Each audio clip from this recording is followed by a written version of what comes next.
Yes, that was me playing in the video you just saw. I'm here to share with you all my personal experience of using music as a means of treating dementia patients and how effective it really is. But before we begin, I'm sure you all had different thoughts on my piano performance. Some of you might be musicians yourselves or classical music lovers, and you enjoyed it. However, for the rest of you, classical music just might not be your thing, and you're patiently waiting for it to end, which is okay. However, if this was a piece that you had heard before, and maybe something you're a little bit more familiar with, you would have probably enjoyed my performance a little bit more. This is exactly how dementia patients feel when they hear a song they grew up with. In a matter of seconds, they change from being completely stiff, unresponsive, staring blankly into space, to coming to life. Some of them are unable to remember their own name, but can remember all the lyrics to a song they grew up with. Let's take a moment to talk about how the mind of a dementia patient works. Dementia is not a disease itself, but rather an umbrella term that includes many diseases underneath it.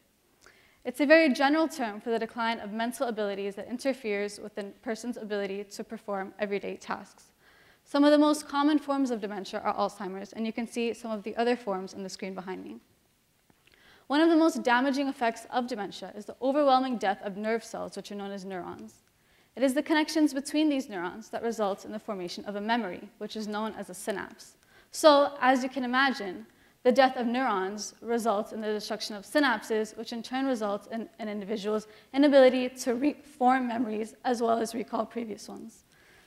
The death of neurons also results in a lesser amount of tissue in the brain.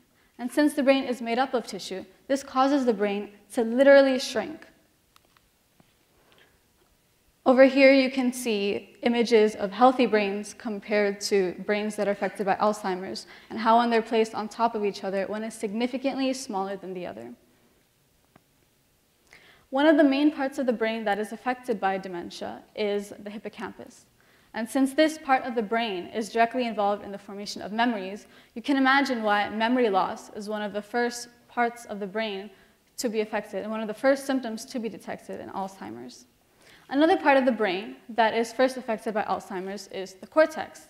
This is the largest and most complex part of the brain and is involved in reasoning and recollection, which is why these are some of the first two tasks to become impaired in Alzheimer's patients.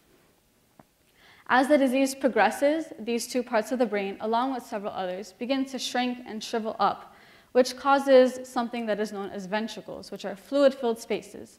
And over time, these spaces get larger and larger because that's just the way the disease progresses. It gets worse and worse as time passes. In this next slide, you can see how Alzheimer's progresses over time and how over time it takes up pretty much the entire brain. As it turns out, music uses the part of the brain that is most directly affected by Alzheimer's, the cortex. Over here, you can see how every single part of the cortex is being used by the musician to play the instrument. To give some more concrete examples, the visual cortex is used in reading music and reading lyrics, and the sensory cortex is used when playing musical instruments. The brain also possesses a characteristic known as neuroplasticity, which is the brain's ability to change according to stimuli that are presented to it. So, upon repeated exposure to music, the cortex will actually begin to expand, which counteracts exactly what is affected by dementia. By a show of hands, how many of you know someone who is affected by dementia? That's pretty much the entire audience. There are currently about 5.5 million Americans living with Alzheimer's right now. This number is expected to rise to 15 million by 2050. About 500,000 of these people are just in Florida alone. These numbers are only going to keep rising if immediate action is not taken. Alzheimer's is the 6th leading cause of death in the United States, and about 1 in 3 seniors dies from Alzheimer's. So what can we do to combat the spread of this disease? One thing we can do is to incorporate mentally stimulating activities into nursing homes and assisted living facilities. It really does work to slow down the progression. I say this from personal experience. Shifting gears a bit, let me tell you a little bit about myself. I took piano lessons for pretty much my whole life. I took up voice lessons in high school, and I was a part of my high school choir for all of high school. My education in music was just as important to me as my academic education.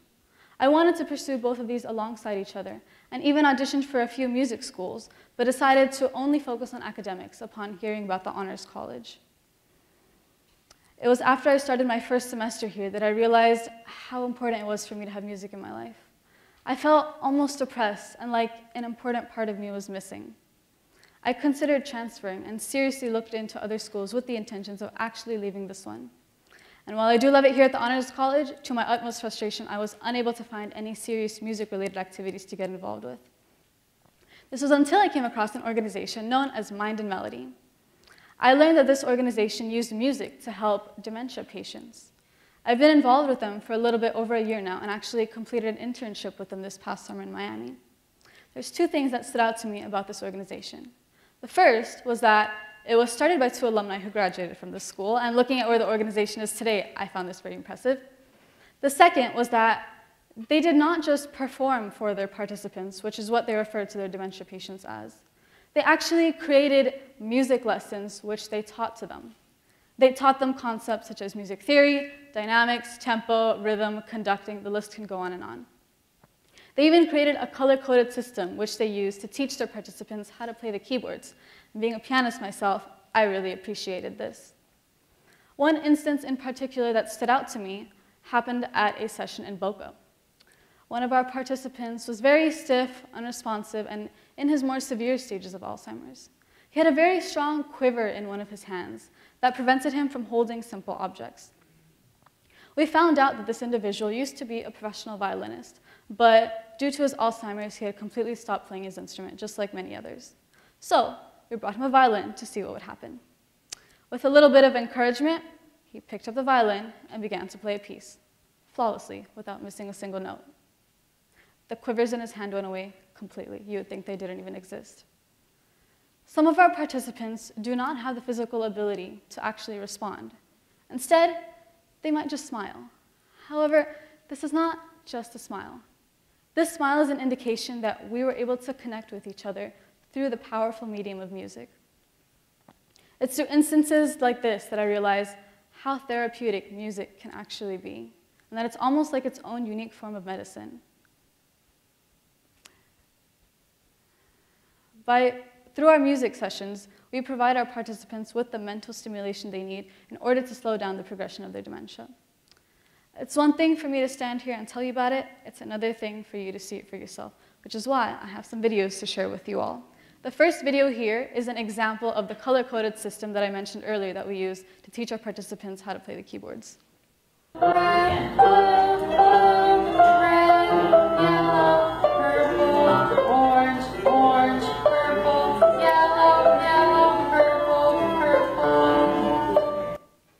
In the next video, we taught our participants note values and allowed them to create a rhythm out of it. So you can see the session leader leading them in clapping out the rhythm. 2, ready, play. 1, 2, 3, 4, 1, 2, 3, 4. Wonderful. That was great.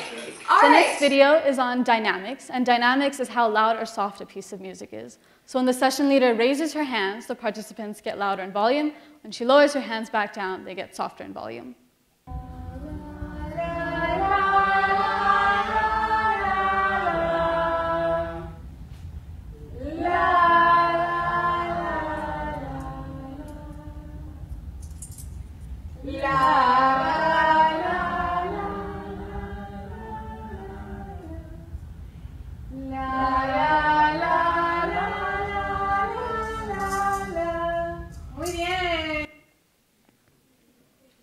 In the next video, our participants are just singing a simple scale that we taught them.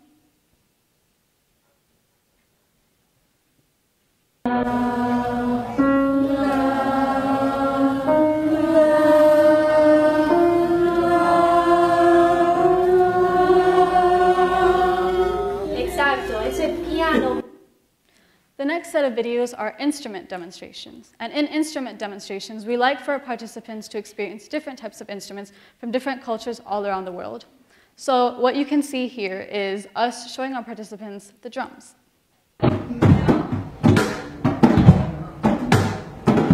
nice. Well done.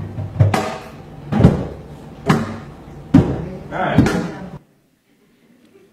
We have another instrument demonstration of the mandolin.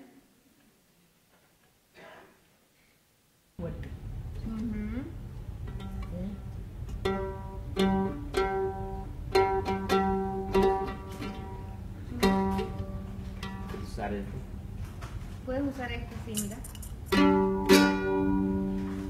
Me agarras aquí así.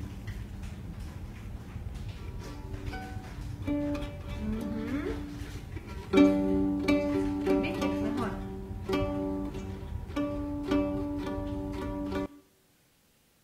Our next set of videos are on what our participants probably love to do the most, which is sing and dance.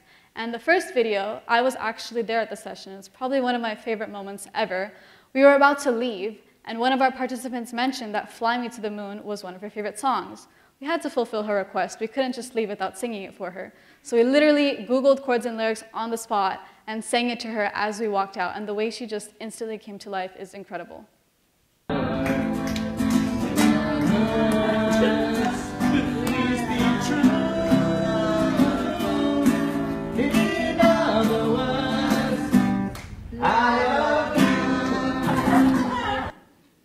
And the last video I have for you all is just one of her participants enjoying herself during a music session.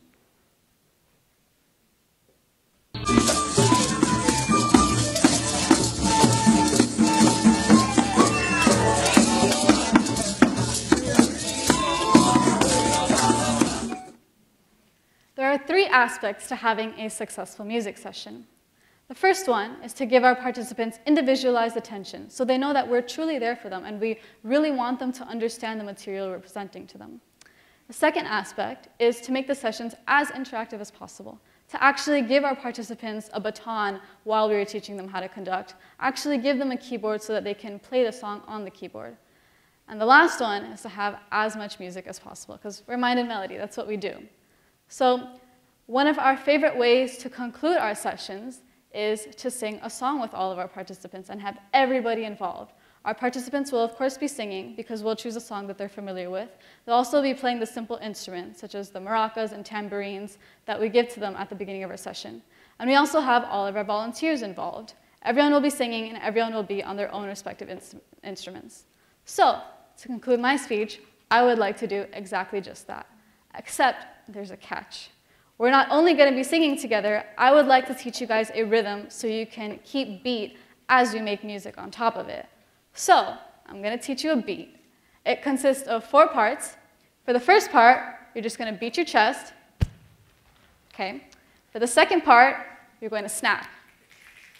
And for the last 2 beats, you're going to clap. So, all together, the beat is going to sound like this. 1, 2, 3, 4.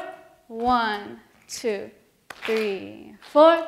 1, 2, 3, 4.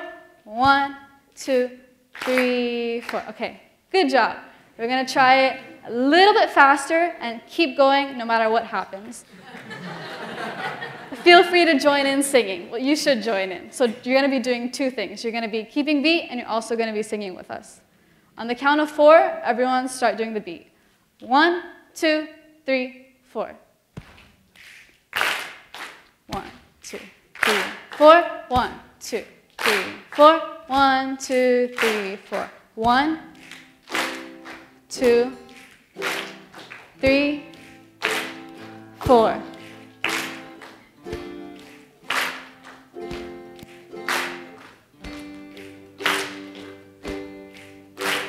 Wise men say only fools rush in, but I can't help